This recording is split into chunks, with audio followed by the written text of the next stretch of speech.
face. Get your groove together. Get your groove together. Shoulders tight. Look, he kind of know it, don't he? Elbow, take your elbow, put them in. Elbows in. Do your fingers like that. Like it. And look right here. You gotta bite that bottom lip. Like it. You got rock with it. All a nigga really wanna do is get a few dollars. Okay. Tell him good morning, man. Tell him. All right. Go on, play, man.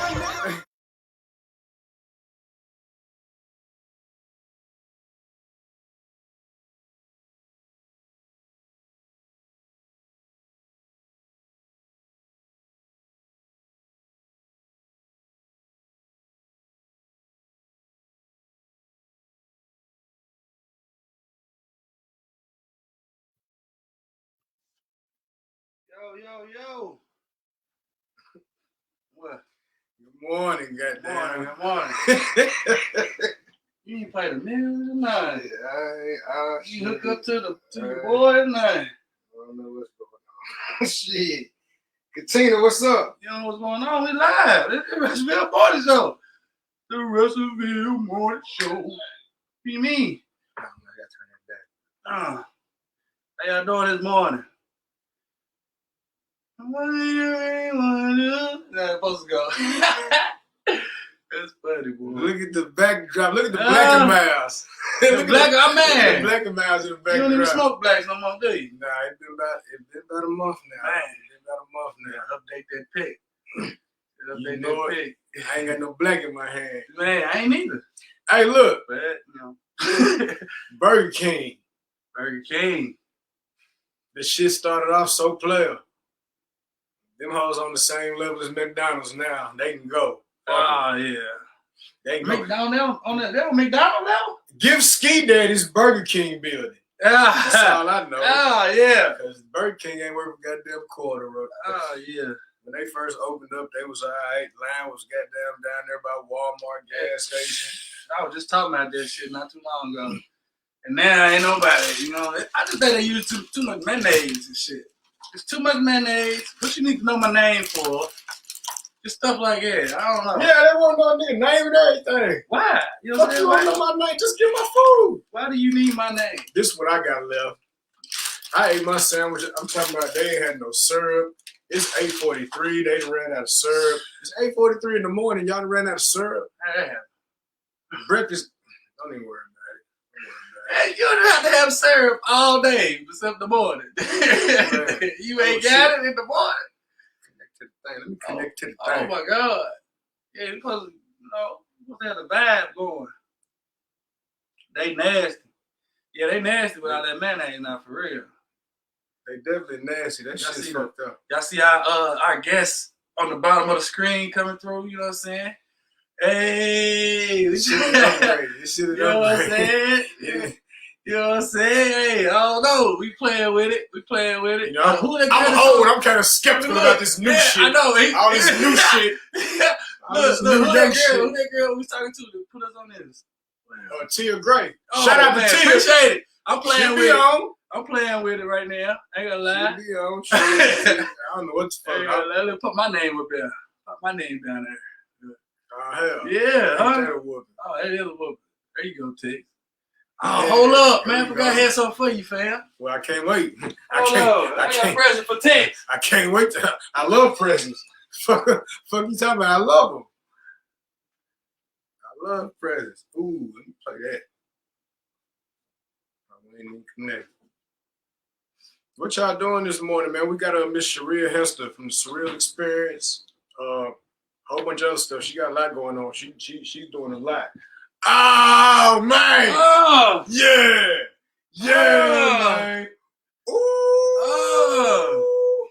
I don't know about that. Tap in right now. Tap in right now. You want one? Tap in right now. You want one? This will be a morning show. Hey, brother. Yeah, I sure appreciate it. You know what I'm saying? Hey. Yeah, that's dope. I got mine too. You know what I'm saying? That's dope. Yeah. Coming soon. How come I can't connect to what y'all think about Game Day? Yeah, what y'all think about the shirts? Game Day ain't connected. Game Day ain't connected. We're gonna have Miss Sherria Hester on here in a second to discuss. Let me get on here as soon as we get this music together. Yeah. There we go. Maybe. No. Power on. Bluetooth. Yeah, sure. Bluetooth connected. You gotta.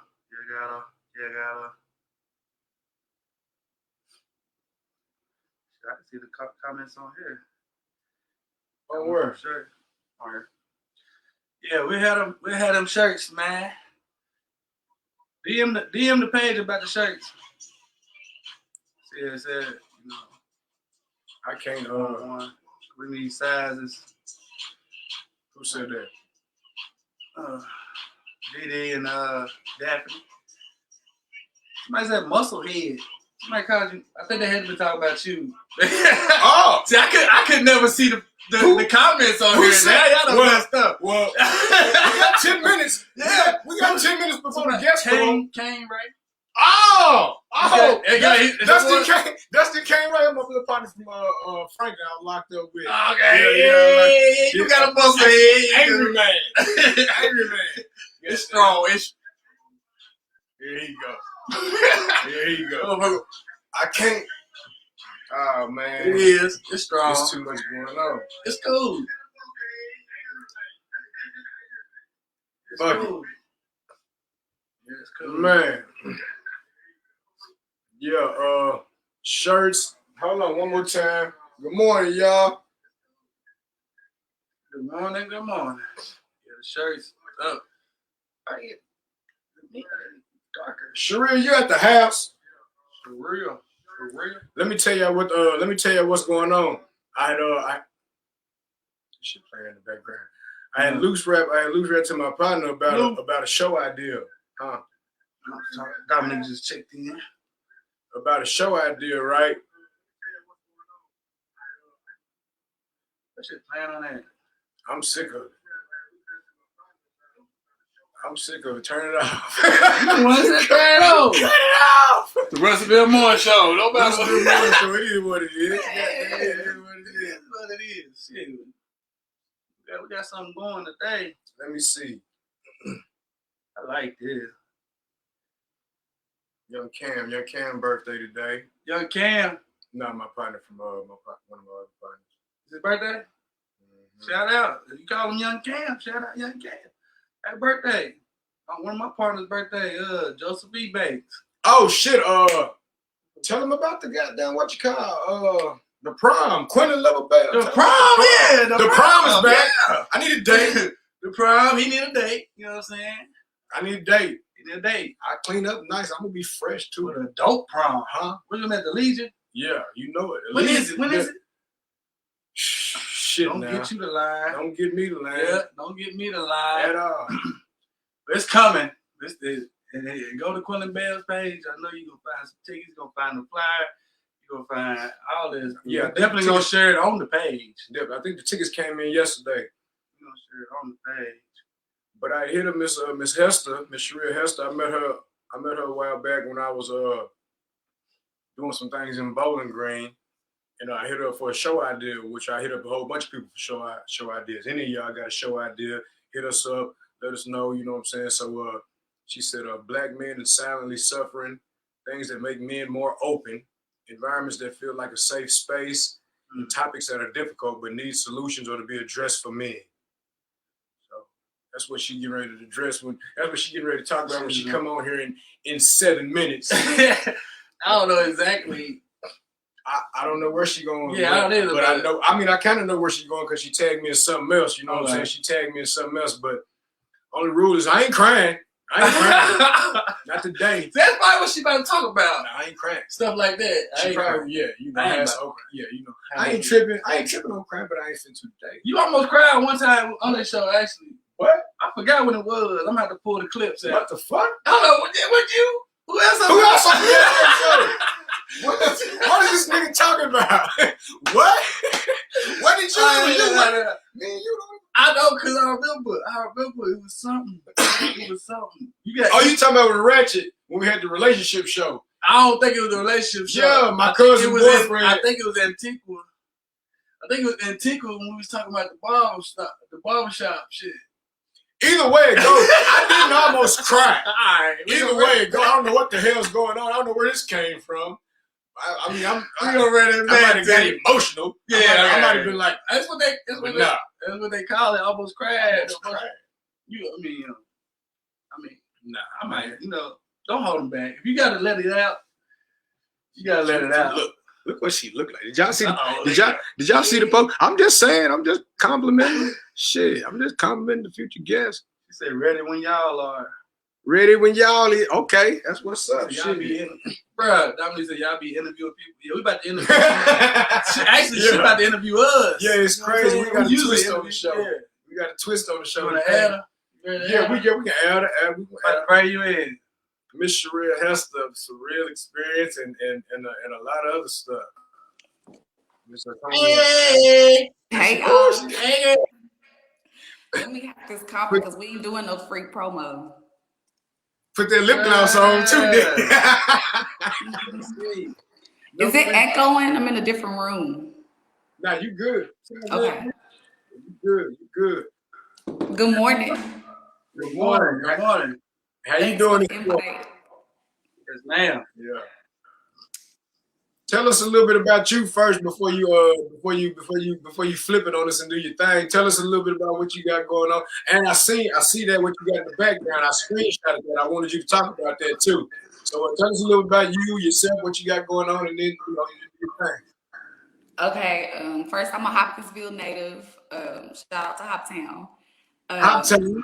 Now? That's a little expound. I'm a 2-time graduate of WKU. Okay. They're actually, WNKY is actually coming here after this interview. The TV station in Bowling Green is coming here to interview about this. Okay. This is a nonprofit organization and a construction company. But the unique part about it is that we are the one and only and largest Black woman operated construction company. So that's a history in the making because there's no other construction company that's comprised of all Black women. There is Black people that own construction companies, but I could do a tour right now in this property that I'm in and show you how it's not finished, but everything from the wiring to the drywall to the plumbing to the demolition, we took windows out, everything was done by women. That's dope. That's dope. Huh? Down Bowling Green area? No, we're in Nashville. Okay, Nashville. Okay. See, now I feel bad because I saw you in that. I saw you suited and booted. You had the. It was probably a 90-pound jackhammer. Yeah. I saw you doing some work. I started to post that picture with the other pictures, but I was like, she ain't gonna be putting that. You gonna see me in different forms.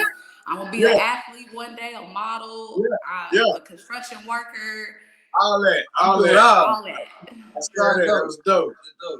My personal brand is my background is in recreation and sport and facility and event management. That's what my undergrad and my master's degree is in. So my personal business is basically promoting people, and that's how I utilize my modeling by promoting others as well. And then I plan events. I'm more so a festival, concert, tournament kind of girl. I can do the wedding, I can do the birthday party, but I like to do the big things, the big fun stuff, the comedy shows, all that kind of stuff. Of course, with the pandemic, it's kind of limited. And then the other aspect of it is hospitality. So as a Southern person, that comes second nature to, welcome others and do the bartending. I can bartend, I can do wait staff, so, serving people, bottle girl. That's all in the realm of hospitality. So that's the Surreal Experience in a nutshell. But I definitely do a lot. Okay, yeah, that's dope. That's dope. Busy. You learn everything.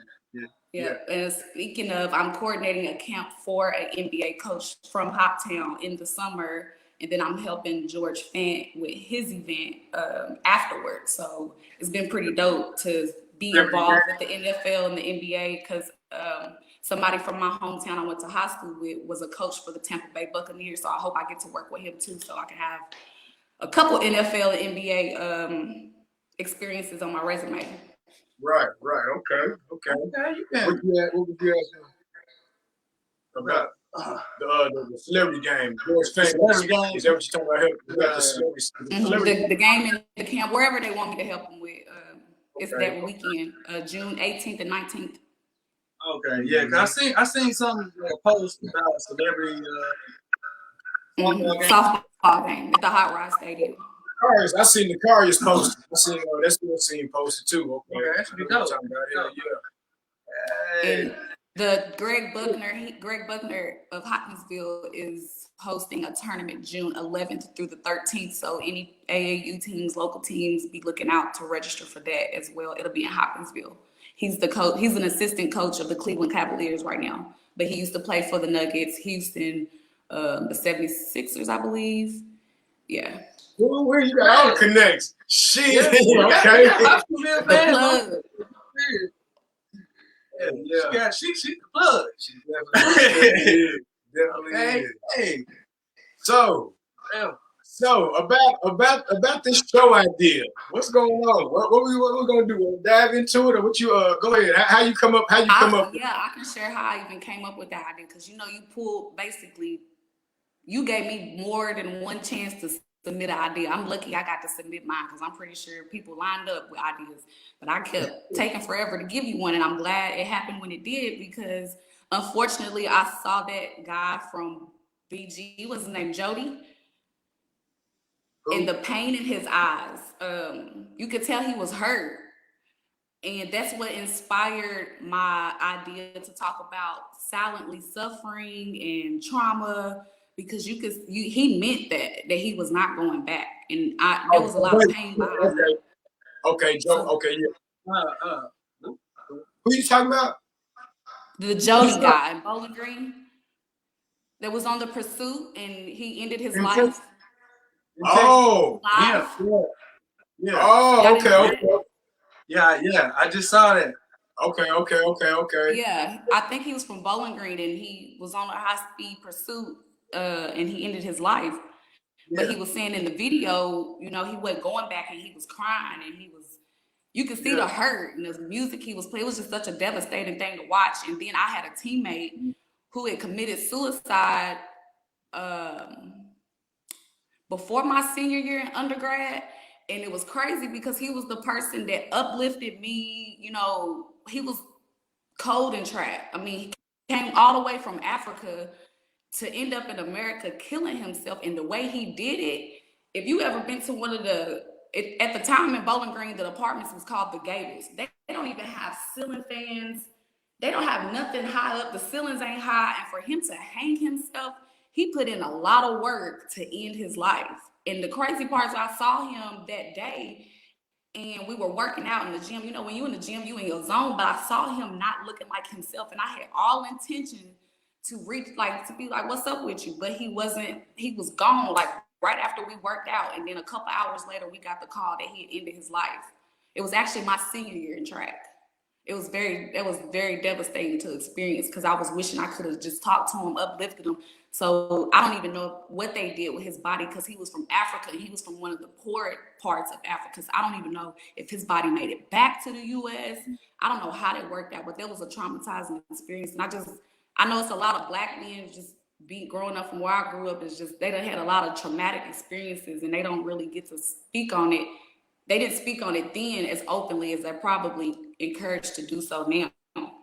And then I saw that video that I tagged you in, where the guys they were having group talks, and I didn't even really look into what they were talking about. I just saw that another NFL player was found dead in his hotel room. I don't know the backstory in it. That was just enough to know that was the perfect conversation to have with Black men, because it's obviously needed.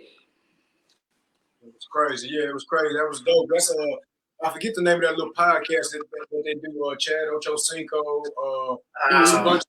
It's a bunch of them be on there. Yeah, I seen that. That was dope. She want to know, are you licensed in Kentucky as well for the construction? Yeah, I'm actually, so my business license I'm licensed. I'm all things Kentucky. So we deserve to get some shine. So everything is Kentucky based, but I live in Nashville and I do work anywhere. But I'm all Kentucky. If I can be in a Kentucky photo shoot, fashion show, magazine, music video, I'm supporting it. All things Kentucky first. Okay. All purpose woman. Time to Keisha State say all purpose Thank you, woman. Keisha. Yeah. Okay. And I am tapped in on the entertainment aspect. I didn't mention that as my business, but I do the entertainment thing. Like, so I am interested in like. That's his brother. As far as entertainment, what are you do? I know you model. So you model, or do you do your own shows? Like, do you What you your own say? shows?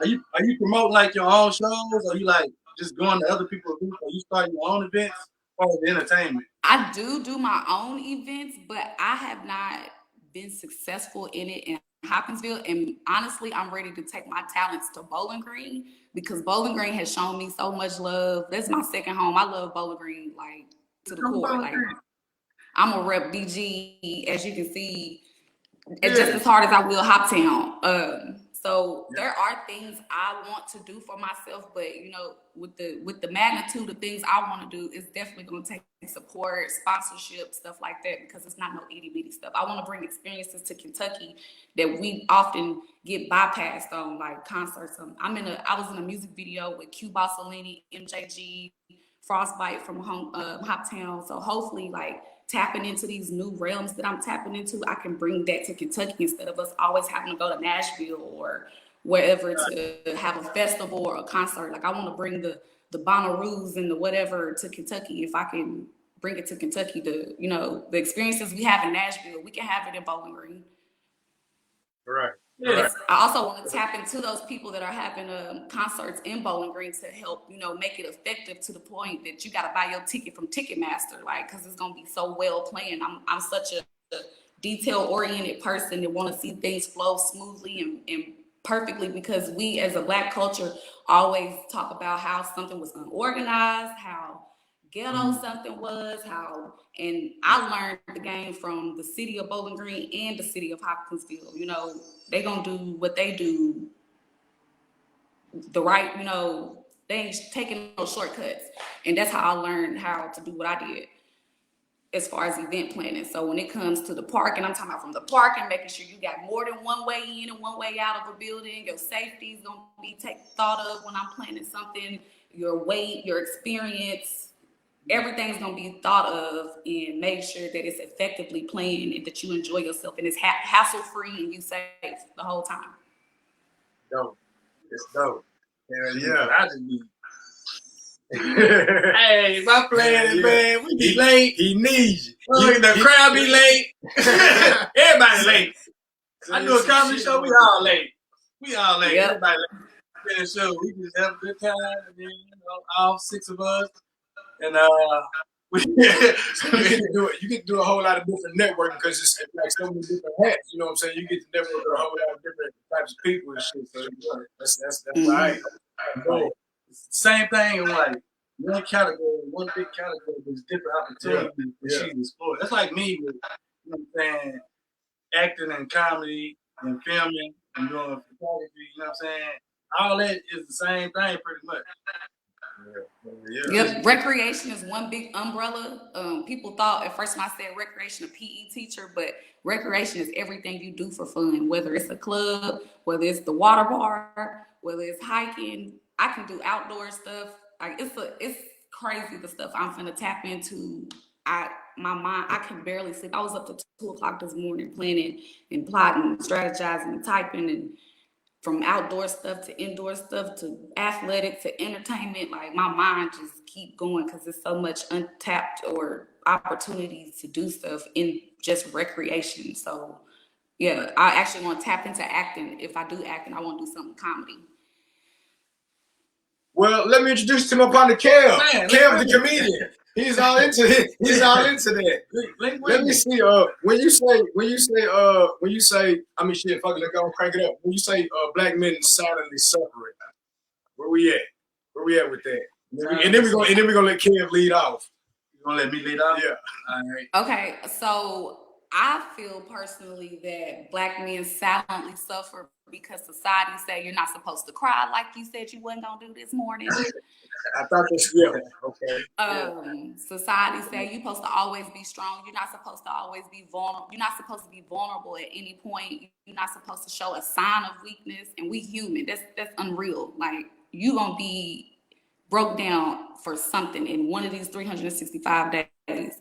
You gonna possibly shed a tear. So you should be able as a man to do that without being looked at as if you weak and can't be a man just because whatever situation made you feel how you feel. You're allowed to feel your emotions. And society's kind of tailored it to where a Black man definitely ain't supposed to.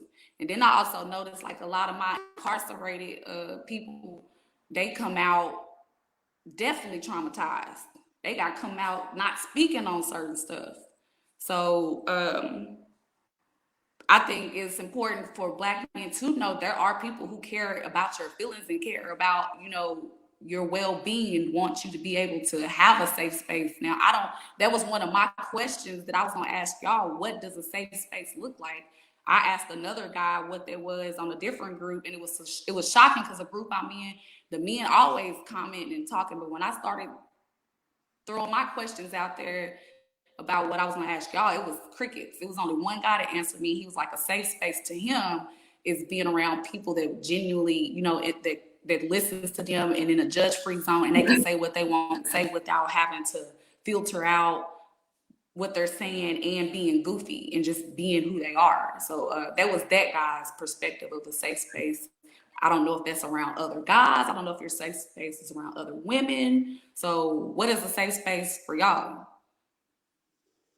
All right, safe space.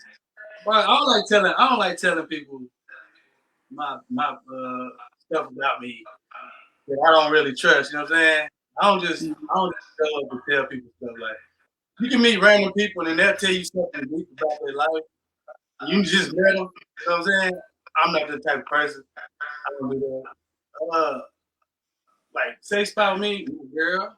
I tell my girl that's a safe spot. My mom, my family, like people that I believe like I can trust with information. You know what I'm saying? Stuff like that. As far as like suffering, I don't think I'm suffering from nothing. I feel like a lot of men, the cry thing. I cried in front of my girl. I cried in front of people. I know hell. If I gotta cry, then I just gotta cry. Let it out. Later on, I'll be like, God dang, I cried. But you'd be surprised how many people just like refuse. Like they turn it sometimes into anger. They don't. I know, yeah, right. It's they turn it into anger. I had to learn that though. I had to learn that. I didn't start off like this. I used to express myself differently. You know what I'm saying? Like I used to punch shit. Mm-hmm. Bow. And then I broke my hand. And I was like, you know what? I need to just let it out and talk to somebody about like something like it just or write it down. Everybody expresses themselves differently. I think a safe space just depends on the individual. Like me personally, I don't know if it was because I'm the only child I was raised, one deep all my life and no shit like that. But I just like a safe space for me. Like I'm of the mindset.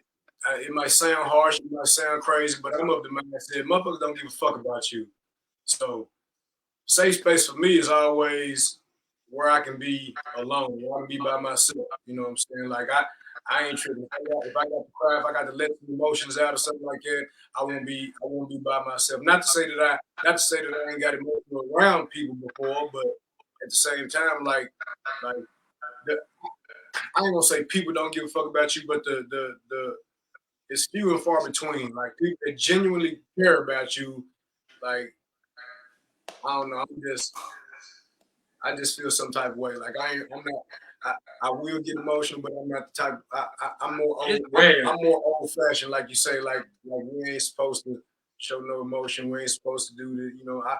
I don't know why it's not good, but at the same time, but is it affecting you? You know what I'm saying? Like I mean, I know a person that I asked him the same thing, and he said he'd rather be alone. He was like, I lost my son, and I wanted to grieve alone. I didn't want nobody around me. So it's not a right or wrong answer about a safe space. It's just a question I have out of curiosity, because women, we tend to like, we need to be around each other. We comfort each other. It just comes second nature. We gonna, it's something about a friend that knows something wrong with you anyway. She gonna ask, you good? So I don't know if like guys really take the initiative to check on somebody as frequently as girls tend to, you know, check on their friends or already automatically call them to vent. I don't know if guys really just call they homie and be like, man, and just pour their heart out to where they crying and they done got it out, or if they just hold it in and stay angry. So I'm not a man, so I don't know, you know, how guys cope. I can't say I ain't never done that. I mean, I ain't never just called one of my like. Oh, okay, bank off what he said. Like I'm raised by my mama. Me and my mama, we was two my whole life. So like at the end, when it's all said and done, if I got anything I got to get off my chest, if I want to feel some type of way, I'm gonna reach out to my dukes. I'm gonna get on the phone. Like other than that, like I really don't. And that's interesting. Me as a female, my go-to is not my mama. I don't go to my mama first. I don't go to family first. It was actually, honestly, it was family that hurt me first. So I've been doing a lot of interviews. I've been doing some interviews at the station. Oprah Winfrey started her career. So next week, I'm actually finna tap into my hurt that I experienced. I don't know how deep I'm gonna get, but mine wasn't the family, because it was my family that hurt me first. So as far as people that don't have family to go to, I'm just curious to like, because sometimes you can have toxic friends, and you're gonna have toxic friends to condone shenanigans, and then nail you back in some more situations. So I was just basically, it's good to have this conversation to know that people, Black men, you need to have a safe space. Whatever that safe space is, you need to have a safe space, because as I'm seeing in the comments, people turn it into anger. So go to the studio, work out. Like, that's pretty much the conversation I just want to put out there. Is like, have a safe space, find a safe space, a healthy safe space. He said his car. That's brother. You know, he said his car, and that's crazy because that's not like my car. Like, I didn't let out a whole lot of emotions in that cry, just sitting there. You know, he said he turned into anger. My Aunt Rochelle, she say, it's impossible for a man to be suffering but unaware of the suffering because they've learned to adjust. Absolutely. Yeah. In the hood. The hood is the prime example of toxic behavior, and they think that's the way. And go ahead. You think? I mean, I don't. I mean, let me see. Let me read it. Let me read it again. It's impossible for a man to be suffering but unaware of the suffering because they've learned to adjust to it, and it's the norm. Man, that's a little hard. I personally had to leave relationships and friendships with males because they're toxic and don't even know they're giving toxic energy. Like, they think that what they're saying and projecting is cool, is it, but it's really like got me side-eyeing. Like, if everything, because it was one guy I was talking to, and every time he had something to talk about, he was like, I'm gonna fight if somebody can't. Everything was a what if. He'd be like, I wish somebody would come in because I'm gonna shoot it. Like, and it wasn't even a situation to where something to be on the lookout was even happening. Like, I'm like, why you always like gotta say that something you gonna do this and do that? Like, he got something going on in the inside that he needs to deal with, that he feel like. I mean, maybe he was brought up like that. Ain't no telling. Like, I don't know. Like, the environment people was raised in is crazy. We got Alonzo. Alonzo would say, when stuff get hard, we usually go to our mamas to get emotional or really let it out. I didn't know if that was just me. That's right. I do it. Like, I know. I mean, like, I know a lot of my partners. Like, we real close to our mamas. Like, I don't like, and I know you said like family is different for you because family is what hurts you. But I think, like, for me, the reason being is, like I said, there wasn't nobody but me and mama my whole life. Like, I came up here in '98 and met my daddy. You know what I'm saying? Then he passed away while I was in school and shit. And I come, you know what I'm saying? So I was just raised by my mama my whole life. I just feel like that's the reason why we got that bond. Like I don't know. But we got Roy. We got Roy J. Roy J. Major say, I deal with logic. Yeah. Why do I feel the way I feel? Is there something I can do or not do to change how I feel? That's healthy coping. Yeah. So my other question is, how important is brotherhood to you? Man, it's just what is, but like how you, it's different, man. Now, cause like with brotherhood, it's like somebody that's gonna be there when you need them type of thing. I can't hang with my friends every day. Just surrounding yourself around a group of men, not just your friends, but a group of men that are in for a positive cause or whatever cause that you want it to be, whether it's the music or the community. How important is that to you? Because now I'm in a situation with them. I met these women a month ago, and we are inseparable, and we all have different backgrounds and different stories, and this is the root of it all. This construction and this nonprofit. Y'all all got a common goal. Y'all all got the same common goal in mind, though. So and I didn't have that outside of sports. Outside of sports, sports was sports, and my sisters off the top. Then my friends, but it was because of how it came about. But this is a sisterhood, and we're all shooting towards a common goal, which is wealth, owning property, being entrepreneurs. You know, it's a move and giving back to our community and educating the Black community. So like this sisterhood is something I never had because my basketball team wasn't doing anything but trying to win a championship. And we weren't gonna play basketball for the rest of our lives. And then my friends are my friends, they're gonna be there to the very end, but we don't have to always do business together just because we're friends. So like I didn't know I needed this sisterhood till I got into this sisterhood.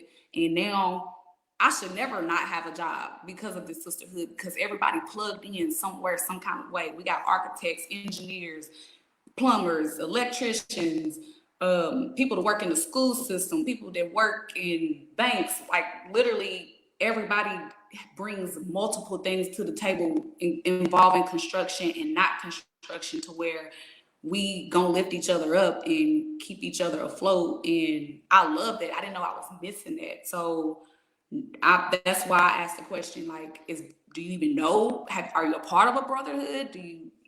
Is that important to you? Yeah. Excuse me. Brotherhood, like, it's real important to me. And shit, real quick, I want to holler at brother, because I mean, you do got a brotherhood. Like, part of your brother, in my opinion, part of your brotherhood is Mike Drew. Yeah, you know what I'm saying? You people that's all on the same, all on the same path. But like, as far as like, right? I don't know. It depends on what aspect of brotherhood.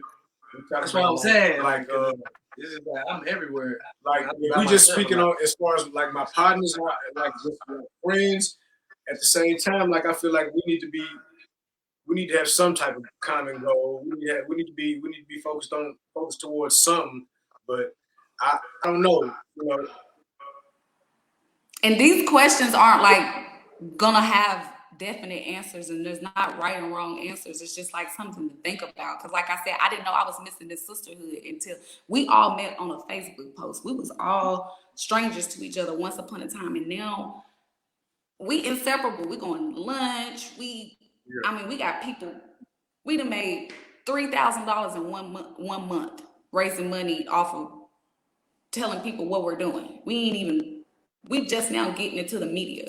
So this sisterhood is deep because we trying to really save our people. Like, I'll go on a whole tangent if I told you the numbers and the stats, but our community, we gotta be collective. Like, and that's what blows my mind as a culture. Like, there's so many little small details that we need to work out that we can't prosper like the other cultures because we have so much of this internal stuff that we dealing with, and we can't thrive as a whole. We got our own traumas that when we do get an opportunity, we really don't want to share it with somebody else because it took so much for me to go through to even get where I'm at, and we need to change that and heal together and grow together. So you probably after this gonna start thinking about brotherhood. I mean, there's so many, you can create one. There's so many you can join. I googled I forgot how I looked it up, but I didn't see many places for men to heal outside of it recommending counseling and therapy. Now, I'm not saying don't go to get therapy and counseling, but that isn't the only way to heal. You can heal in the church, through a pastor, through a friend, there's different ways to heal. So like, I just found it interesting when I was looking up, I forgot how I looked it up. Everything was directed to counseling and therapy. And then I thought about how like in school, when Black men, Black kids are hyper, they automatically go to the ADD and go to the medicine. That's not always the answer.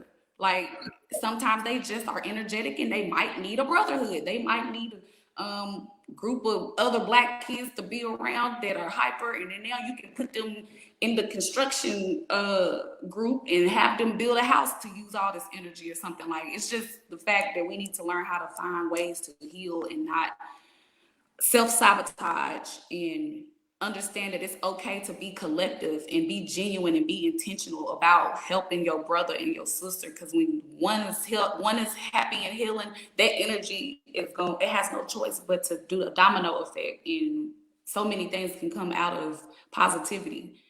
Right. We got Squeaky, and Squeaky said, Maurice Hampton, he said, men tend to feel emasculated if they're being emotional or perceived to be soft. When that's not the case, we told to be tough. When we're human, we need an outlet. And Kawana Tide say, how do we as women help men with this?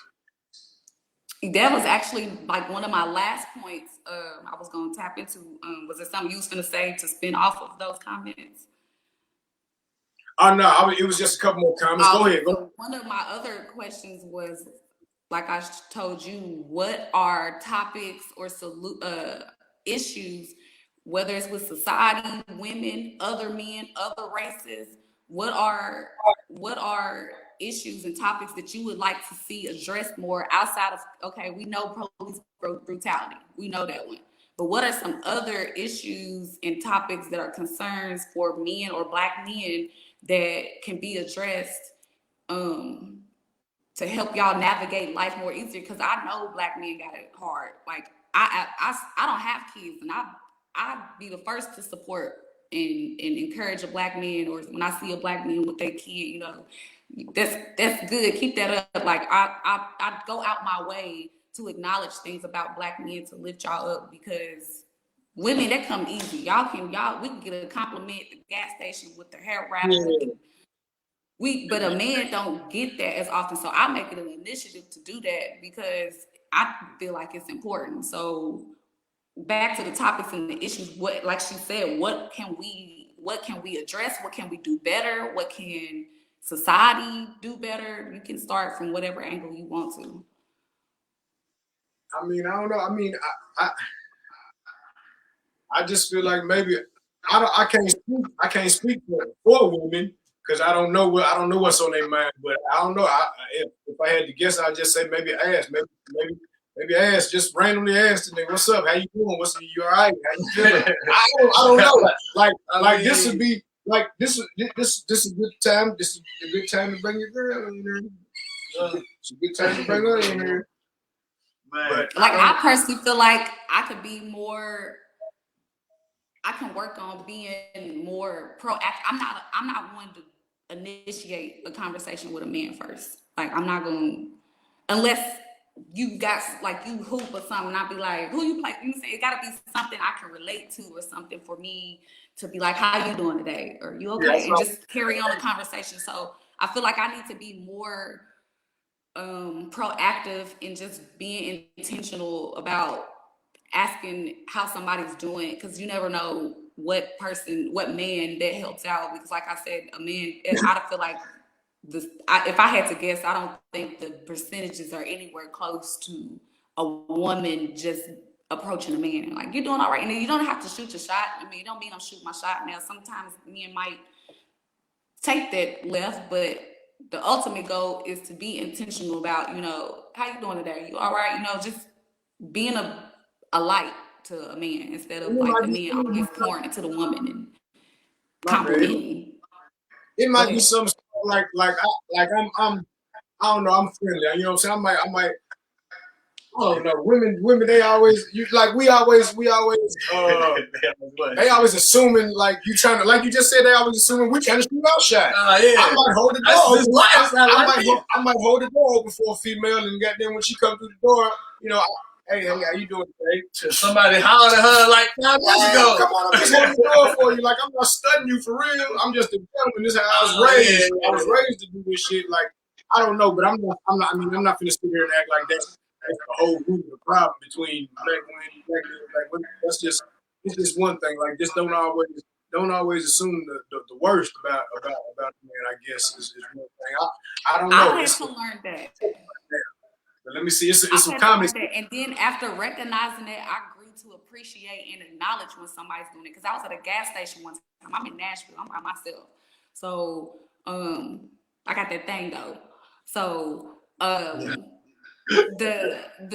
guy, he saw a white man like kind of lingering around my car. So I'm sitting in my car looking at this white man, and I see the black man at the door because he was gonna go inside the gas station. So because I see him standing at the door, I would go ahead and get out of my car and go into the gas station. He held the door open, and I was like, "Thank you, I appreciate that." He even went as far as wait until I was done with what I was doing in the gas station and watch me get in my car, and that was it. And I really genuinely appreciated that. Like, it's needed more than the average person might know. Like, just to look, just keep your eye. And now I found myself very protective. Like, so like I can't help myself sometimes when I see the police pulling over black people. I'm like, I half-ass want to stop and see they straight and see if they need a phone call to be made or something. Like, so now I found myself to be even more protective of, I'm already protective in nature, but like it's to another extreme now. And I had to learn that some people just genuinely looking out for you and ain't trying to have underlying intentions. And that could be just my whole experience from the past, thinking that somebody's doing something to really get somewhere else.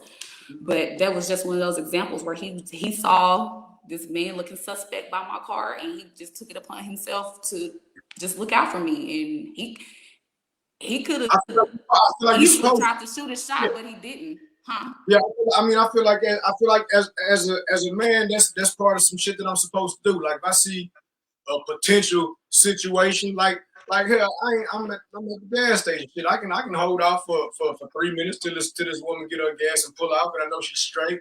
But at the same time, I don't want to be accused. I don't. You know what's crazy? I just had a memory pop up. I had a memory pop up today where I was at the store, and some lady was she was getting ready to go through. She was having some kind of little dizzy spell, and goddamn. Before I wanted to make sure she was straight, I thought to myself, damn, what if she ended up getting fucked off right here, and then they try to say I'm the one did it. Like, I don't know. That don't got nothing to do with nothing. Hold on, we got a comment right here says Miss Rochelle is the person that's digging deep, and I like it.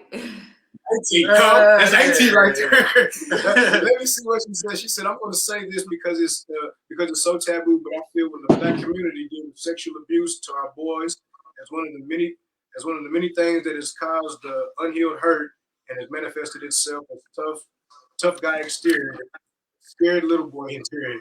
Not to ignore serial abuse to women, but it's men today." So I wasn't gonna be that person to initiate it, because people that know me know I can relate to sexual abuse, and I've been ready to talk about it. I always knew I was gonna talk about it, write a book, but I did not know when and how this platform was gonna come about. And that's why I was like, next week when I'm on this radio station in Nashville, I'm finna tap into that some more, because I'm sick of it. I'm gonna be honest. If I'm gonna do some time, guess what I'm gonna do some time for? A predator. A kid could never come to me and tell me somebody sexually abused them, because I'm gonna take matters into my own hand, because I don't play them games at all. I have no respect for it, because I was a victim of it. And she is most certainly right about men probably suffering more from that, because that's such a taboo, such a touchy and sensitive situation. And I actually want to write a children's book that basically give them clues and cues of a sexual predator and ways to communicate it and to encourage it when it happens to them, or if it's about to, or whatever the case is. I want a children's book that communicates that. Tell it, talk about it, tell somebody, because it happened to me. I'm a victim of it. My own, like I said, it happened in the family. That's the sick part about it. I could have went out on a vendetta a long time ago, but by the grace of God, I actually called the perpetrator and was like, I forgive you, but I don't fool with you. Like, they could never be in my presence. Like, they actually came to my graduation. Like, they've been around me, but now I'm at a point, because I'm learning over time that they're a serial person. They've done it many times. And I could get so deep into it. Long story short, I'm ready for them to go to jail and be locked up. But I need the other people to speak up, because me speaking up, it's going to blow people's mind. Like, your own such and such did this to you. Like I said, I can talk about it. It's happened to. I'm just trying to lure y'all into the radio station. But it's very taboo. And when I end up talking about it, because like I said, people know me, and I didn't want to initiate that conversation because I didn't want the people that do know me to think that I just gotta talk about it. Like, I don't be the first one in every situation to bring up that happened to me, because I don't use that as a outlet for somebody to feel sorry, to feel sorry for me, or to feel like I'm a victim of everything, because I definitely have thrived and overcame and still doing my thing despite what happened to me. But I am going to talk about it, because it's told in the Black culture to keep it, you don't talk about that. No, they need to be addressed. Somebody needs to really do something to them, to be honest. So, we definitely it's a topic that definitely needs to be addressed for Black men. I just don't know. I've never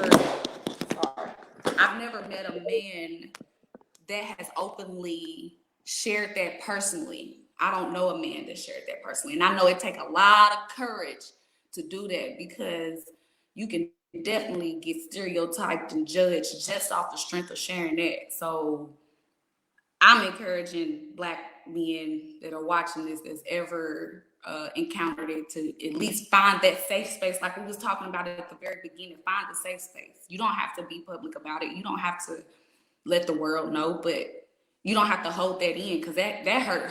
That's a different hurt. That's a hurt that you can't take it back.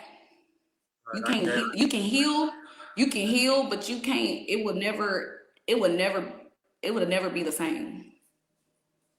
What you we Life got would us never be the talking same. about the love language down here, but real quick, first we can say how often the men he's speaking on how the importance of men complimenting other men is, how often do men compliment other men? He said, I know if I see my homies spread, I'm quick to let them know they're clean or they on their stuff. And then Kashawn, he got an interview. I hope I'm saying that right. Kashawn, I hope I'm saying that right. He said, we have to realize that the Black man is an endangered species that have been programmed to be tough and not cry. And at the end of the day, many don't take the time to learn our love language. Many of our Black kings just need to be loved and fix their crimes in order for their cycle to be broken. But do you think a lot of Black men know who they are and truly know what they like, or do a lot of men just be like sheep, and because this is the wave and this is the trend, this is what I'm gonna be like, because this is what the majority of the people is like? Do you think a lot of men even know who they are? I mean, yeah.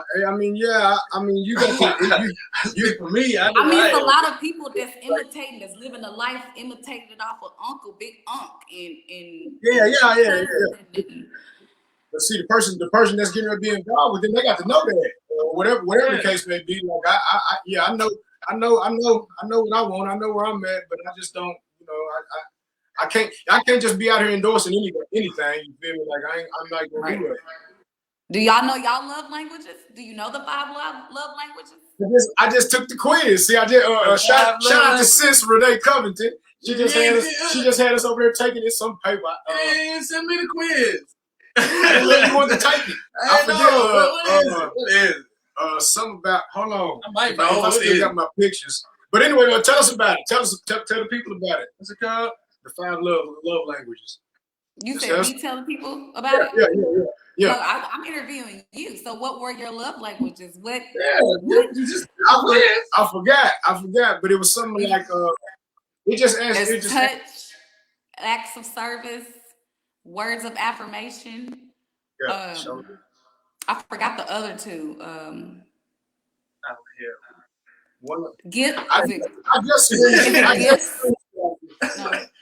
yeah, it is a gift giver or something like that. Let me what's see. it called? The 5 love languages. 5 love languages.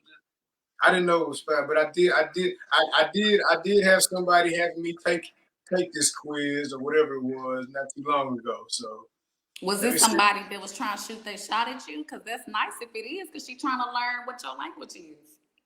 Well, you know, you notice how I spoke about it in past tense. You don't know what your language? I ain't gonna say it's over, but we don't rap no more. Oh, okay. Well, hold on though. I think So after you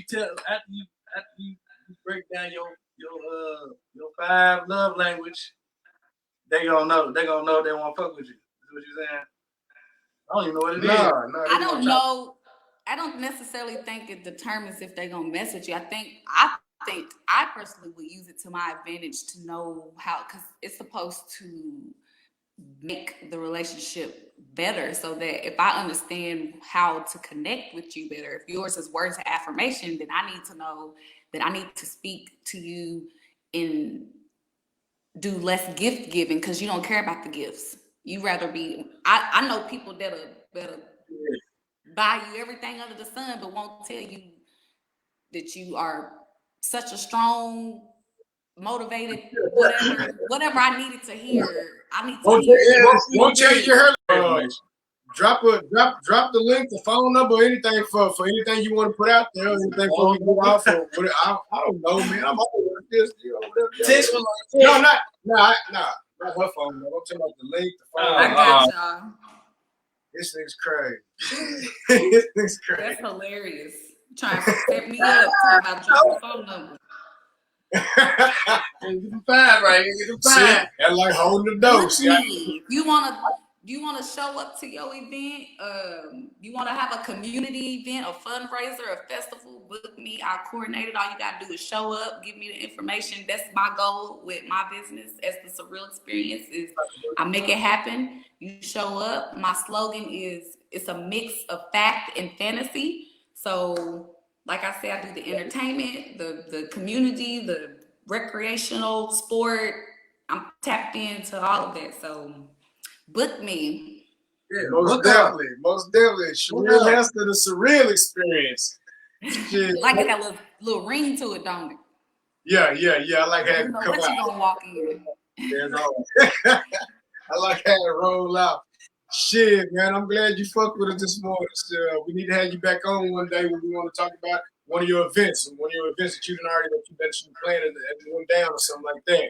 Maybe you and Kev link. I'm a link, especially, you got a lot of stuff going on, so we're gonna talk about She's everywhere.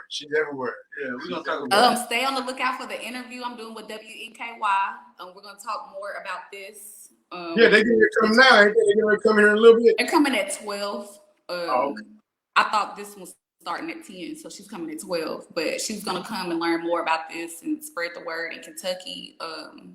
And then what else was it I was gonna tell you? Oh, good job. Keep up the good work. Like if I can help find sponsorship, like that's something I do. That's part of like the event thing. So like it's elements in event planning. So I don't have to plan the whole event, but you might need help with the marketing, the venue, whatever the case is. So like sponsorship. So I'm going to take it upon myself at some point to help y'all get plugged in to where somebody got y'all some. They got y'all promoting their domino. I know a gaming company that got like the dominoes and the grinder or something like that in their little kit or something. Like I know they're looking for platforms to promote their brand, so I'm gonna reach out to them. It's called like Side Action Gaming or something like that. But I'm gonna at some point try to figure out a way, to help y'all grow, because I'm loving the growth, like this whole backdrop. I'm seeing. When did y'all start this? Because y'all got 1,000 and something followers. like last month, I think. See, that's what I'm talking about. Like, y'all got something special. Like, it's dope. So, like, I want to see this grow. So, is that good? Good. I be seeing them, but is that good? Like, I don't be knowing.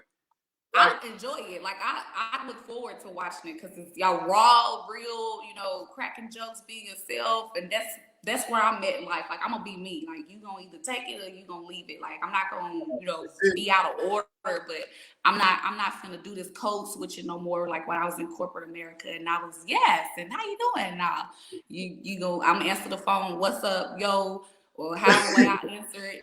And still get the job done. I don't have to put on this image that America said I had to paint. Y'all gonna get all this blackness. So.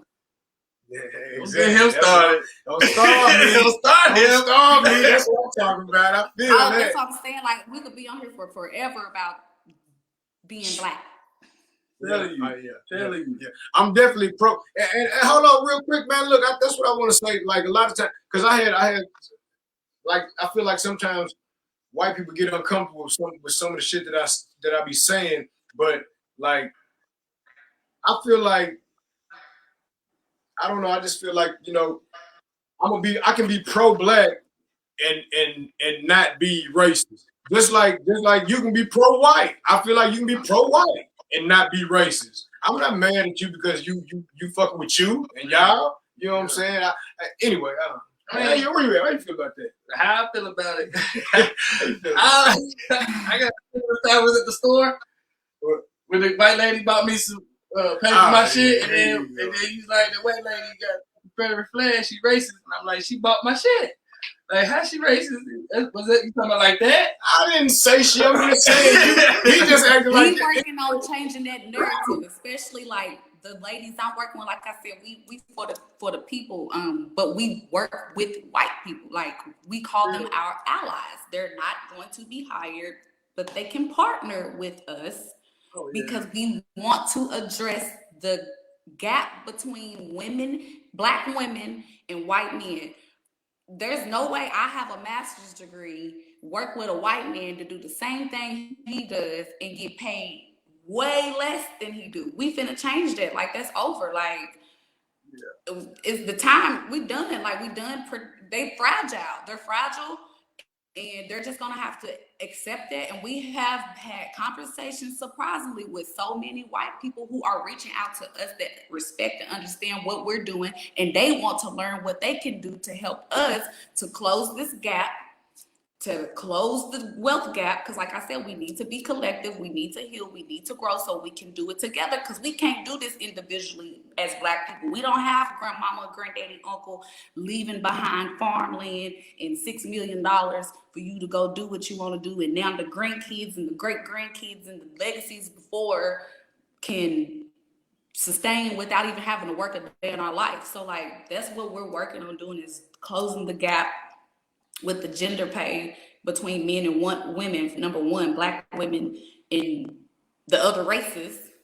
And because it don't make sense how we outnumber men in the workforce, in education, black and white men. We outnumber this, but we still get paid significantly less. Like that's over. So, and then it also studies show that if we are making the money that we need to make, then we can live happier lives, we can have better health care, we can get better education, and then it trickles down to our family and the people around us.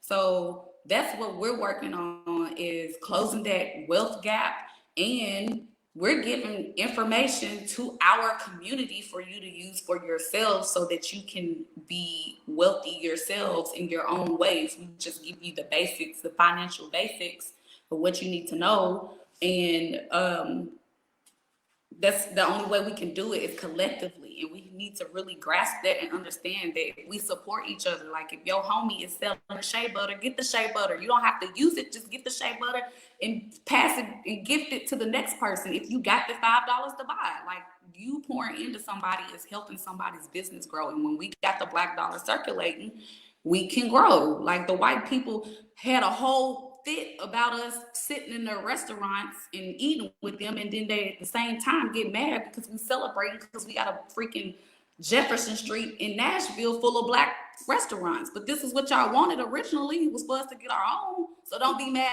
now that we're getting our own. We're not saying you can't come just because you treated us like that, but we're going to have our own. And we're going to support our own so we can open up more stuff. So then if we do happen to fall out again, guess what? We'll have our own stuff. Y'all have your own stuff. And there ain't going to be no more fighting and taking nothing. Damn right. Damn right. I like that. That's real. I like that. Oh, Sherria Hester. Yeah, we got to bring you back. We'll talk more about that construction. We got to talk more about that construction. So, what y'all do? So what do y'all do as far as contract? So go. Let me give y'all a tour. Let me tell y'all. So let me give y'all the tour of the property. Can I turn my camera around? You gotta go right now. Even if I can't turn it around, I'm still show y'all. So this is one of 4 properties with my business partner. Like, we done knocked these walls down, did all the wiring. I don't know if you can see the wiring stuff, the plumbing, and all of that.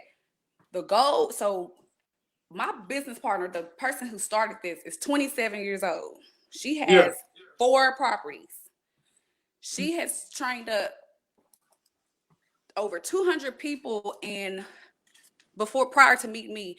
And of those people, they're Black, of course. A couple of them have duplexes. They have property in Atlanta. They have a lot of stuff that they have acquired through her educating them on how to get it, what to do. And so us as a construction company, she has given us the same information. So for instance, my goal is to buy property. I would love to buy property in the near future, hopefully in Kentucky, Nashville, sky high. I would love to have it in Nashville, but I want to buy property in Kentucky. But the thing with that, how we'll operate is each person, as we buy property out of the group of us, because we're working on building our credit, we're working on getting our licenses, whatever we need to thrive as entrepreneurs and a construction company. And we'll work on each other's houses. So if I get property in Bowling Green, this company is going to work on my home. And then as we're working on the home, at the same time, you're building your credit, and the next girl done bought property. So the goal is just to keep it as a domino effect. And we are actually calling each other business partners. We call each other bosses. We don't call each other employees because we're working for one another. So that's how our construction company will operate. Yes, we could do side jobs and go to Billy Joe's house and do side jobs, but that's not the goal. The goal is for us to still work for ourselves. And then we maintain that property by either turn, like, so this is going to turn it's going to turn into a property where you can, say for instance, you do hair, and instead of you paying a booth rent for the month or however it works, you can rent this room by the hour. So it could be maybe $10 an hour. Like, she's not going to make it to where you can't get your money. We got the money. This is our property. We're trying to help the community grow. So one of it's going to be an area for like hairstyles, barber, blah, blah. Then another area, the kitchen. It's going to be 2 kitchens in here. So the kitchen, whoever's got an up and coming restaurant, they want to start out they don't have the space for it. They don't want to boom out the house or whatever. It's going to be multiple. She's actually a producer. She's an engineer or a producer for music. So I feel like maybe she might put a studio. I don't know if she decided on that yet, but basically this house will be a multi-purpose house. And we're trying to allow people to have a space to do their thing without being overpriced so they can eat. Because in Nashville, you got to make at least, in this study, some type of statistic came out that you have to make at least $21 to live comfortably, or else you're going to be. Yeah, that's crazy. Yeah, and they struggling to raise minimum wage to $15 an hour. Like this shit. So that's how our construction company works. And then as a nonprofit, we want to educate. We focused on the whole human. So the mental, physical, spiritual. I forgot how she named it. Like I said, we're gonna talk about it on here because it's her thing. But the goal is for us to work for and with each other. So if you come under our wing, The goal is for you to become financially educated. If you're financially educated, then you know how to make the steps to invest in yourself. So we need to have savings accounts. We need to learn how to have emergency funds. We need to learn how to have all that. When you can maintain that, then you can start investing. You can, whether it's in somebody else or yourself, and then that's how we as a community grow. So that's the whole thing in a nutshell, but it's really way deeper because we also want to support causes. We have moms who have had sons murdered.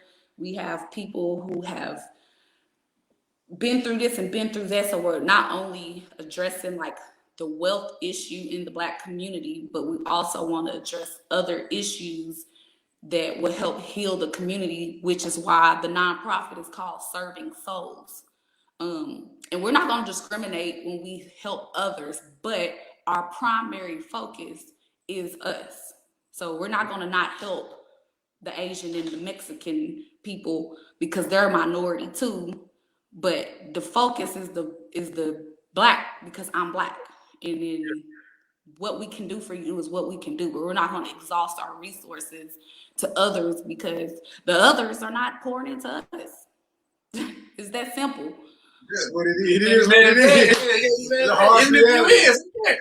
You know what I'm saying? If you mad at that, We all we got. So if we can just grasp, I don't know why it has taken, we have so many reasons to move as a unit, but I cannot for the life of me figure out why we can't support. And if it's something I'm doing or something you see that makes my business not worth you supporting, I would appreciate if you would come to me respectfully and share that with me. Don't bash me. Don't go tell people on social media how bad I am, because the world already see it as that because of who I am. So like, that's something I also plan on doing, is having some workshops to encourage Black businesses to take note of when they're operating a business. Like, let's be friendly, let's be on time, let's be respectful, let's be organized, let's be educated on what we got, what we're doing, be consistent. Like, I'm working on having like a little series of where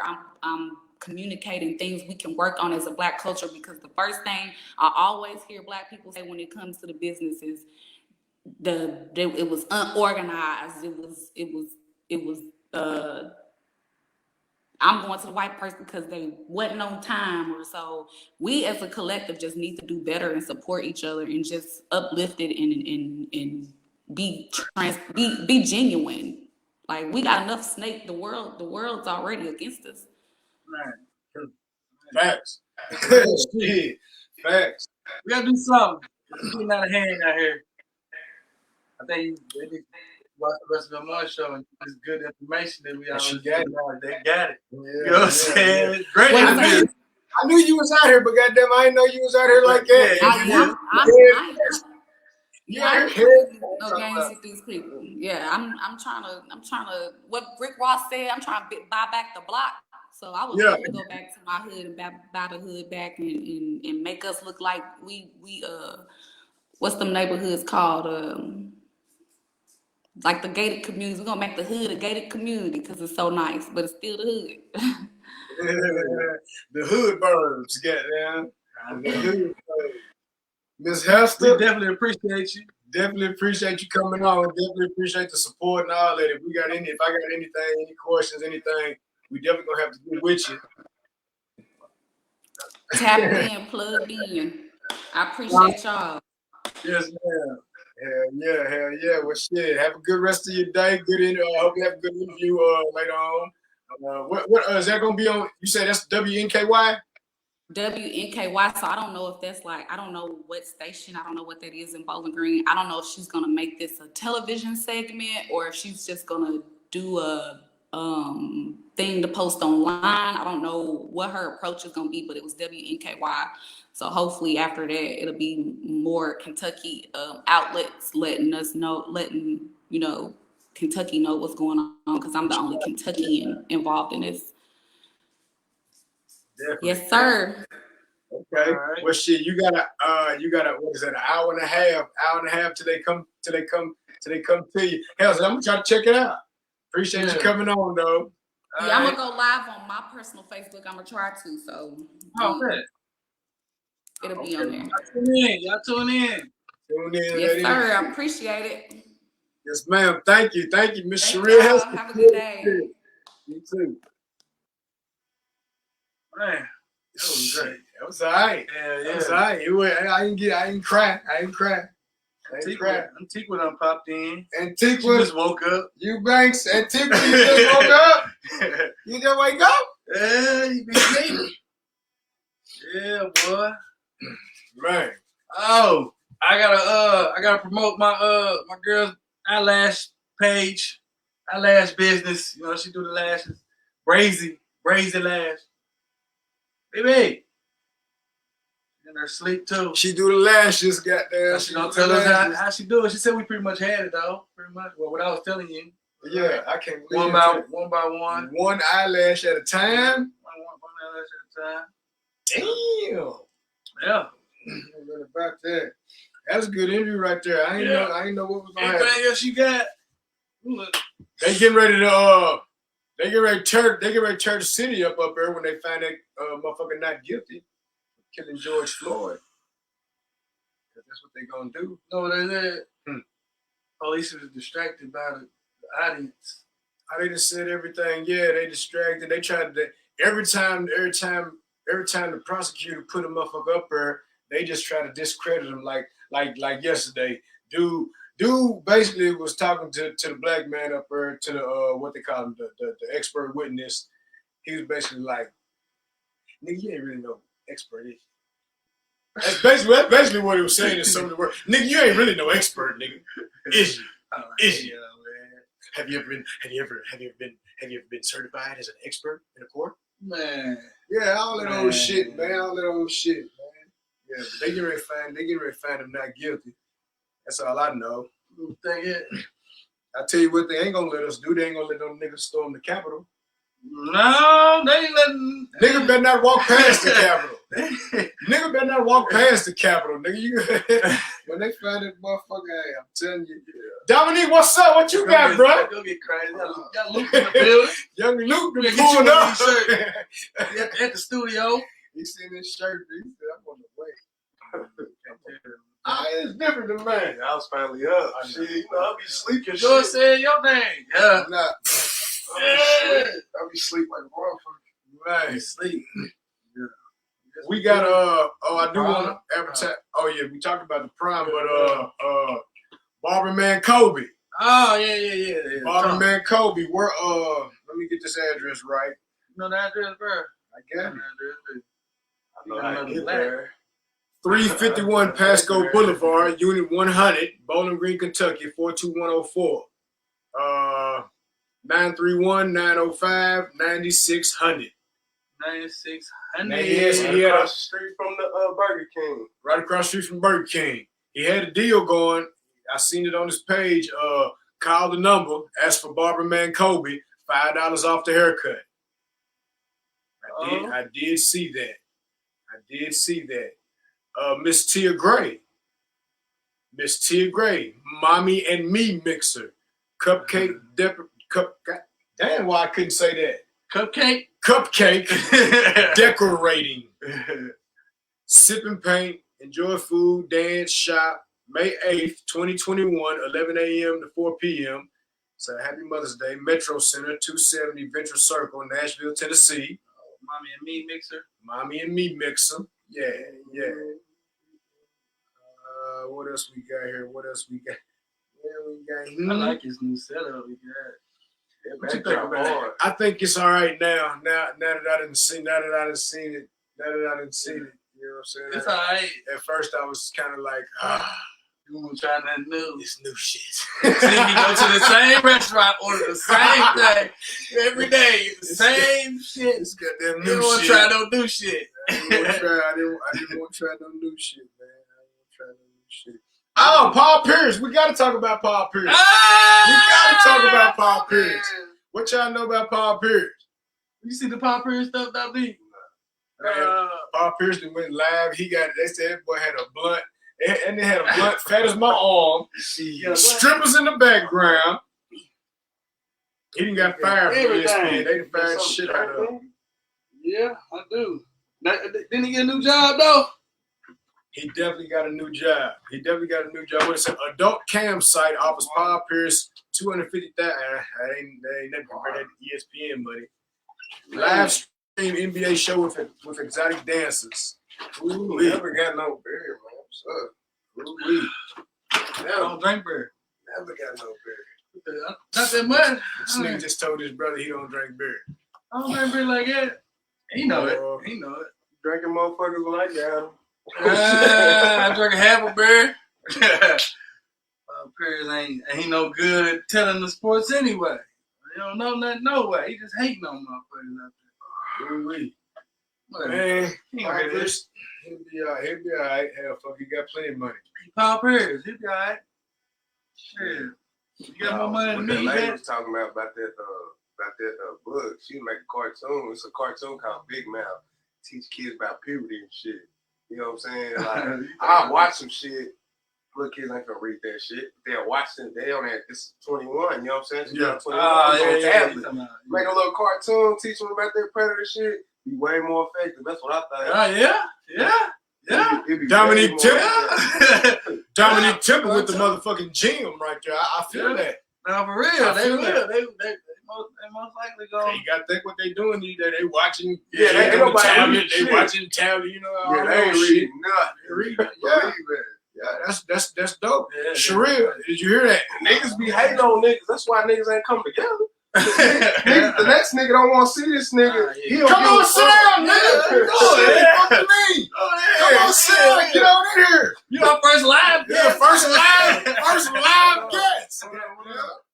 Dominique, Luke and Temple. But the next nigga don't want to see another nigga make it, bro. Like, even if y'all doing it For together. the most part. For the most part, yeah. yeah, like, my niggas, the ones I fuck with, I fuck with them for a reason. I pick my friends. Yeah. You know what I'm saying? Like, I got family that I fuck with, and I got family that I don't fuck with. Yeah. And that's for real, because I get to pick. You don't get to pick your family, but you get to pick your niggas, man. Yeah, Like, the niggas that I fuck with, we out on some shit. You see what we do? You know what I'm saying? Chilling. The motherfuckers out here making shows, niggas is get in that Bitcoin, bro. Get in that Bitcoin, man. I'm telling you. Because XRP right now, it went from 23 cents Oh, yeah, to I'm up. $1. I'm You up. see what I'm saying? Like, I'm up. that's that long Squeaky run was talking money. about that I'm big- up. That's that long run Nah, he money. went up. See, a motherfucker ain't gonna tell you that, like, brotherhood shit. I'm talking about that crying and shit. Like, man, come on, man. I never call my nigga crying and be like, yada, yada. And that's just because that's me. You know what I'm saying? That's just how I am. I ain't scared. I don't give a fuck what a motherfucker think about me. Y'all know that. I don't give no fuck. You see what I got on? I got on a jacket, some paint ass pants, and some regular ass sketches. And I wish a nigga would. You know what I'm saying? I wish a nigga would say something. I'm like, and what? Nigga? You know what I'm saying? I don't give a fuck how you feel about me, nigga. I ain't in my feelings about nothing. You feel me? Like, I ain't worried about nothing. If I need to cry, I only for cool around.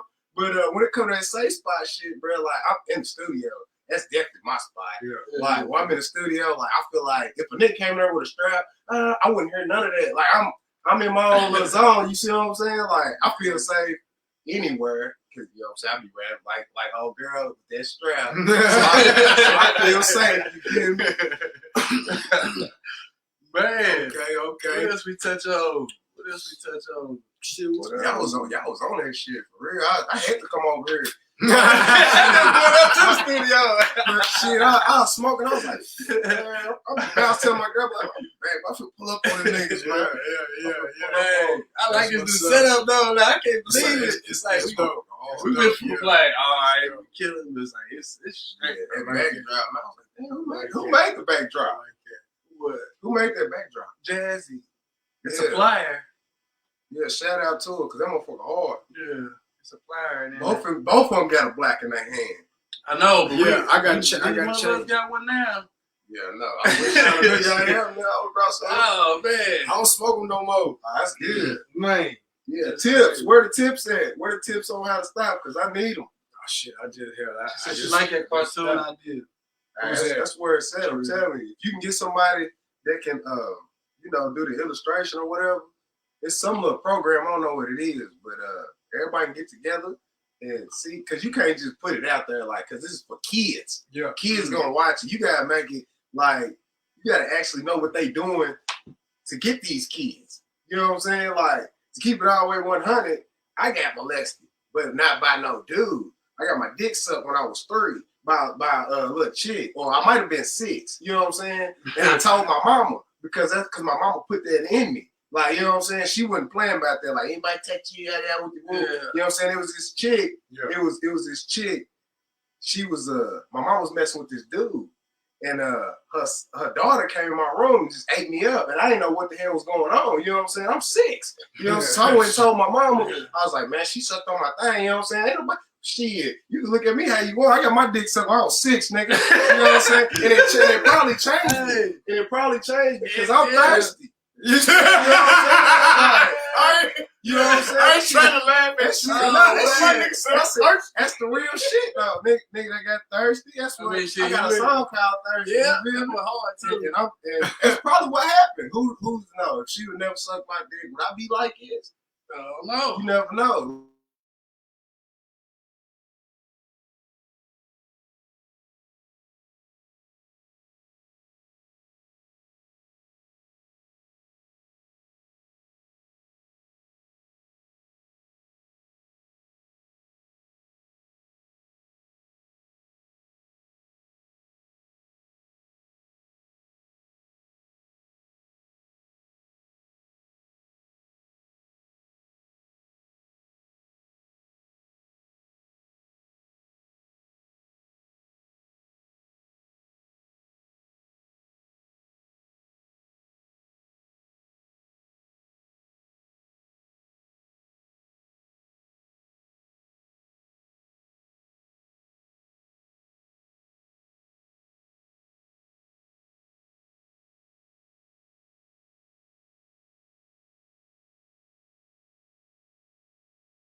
You can go back. That's good. It's still I'm saying we can go back. Oh yeah. You know, let's take a difference. But what we better be out? Done. What we got coming up, Tex? What we got coming up? Shit, I don't know what to think right now. I'm trying to look and see what the hell is going on. You back on. It just like when it cut off, it just went to pause. Yeah, mode. it's right back. Yeah. See, that's what I'm talking about. This new ass shit. All this old new shit, man. So what we got something coming up man. Next, man. We about to start up. Damn. Y'all see the intro when we came in? You see the intro? You see the intro? When I popped I gotta out, get used to it. I got up and was like, damn, I got that little band. I'm gonna play the intro. I'm gonna play the intro. Okay. Before we get My off. bad. Look, appreciate you, Sherria. That was a hell of an interview, man. You out here. She out here like a motherfucker. I didn't know it. I said, I ain't gonna put the construction. I don't know what was going on when she had a little 90 pound. You got the 90 pound. It might have been 60 pound, but jackhammer. I said, look at her. Okay. So I ain't gonna post that one. We need to sponsor. We need to donate some waters while they working. We need to do something. We could do it. I can spare the waters. I can get some waters and we can bring them to the site. Where all that. We can do something. Yes, worse. Yeah. Damn right. Moves. Shout out to everybody, man. Supporting the show, fucking with the show. Anything y'all got, any ideas y'all got for a show, you know, anything y'all got that can make us better, make us do better, you know what I'm saying? Fuck with us, let us know. Mm-hmm. Shit, that's all I got. Yeah. I'm gonna try to play that little thing. Y'all gonna see when we sign out. Watch it. We gonna play.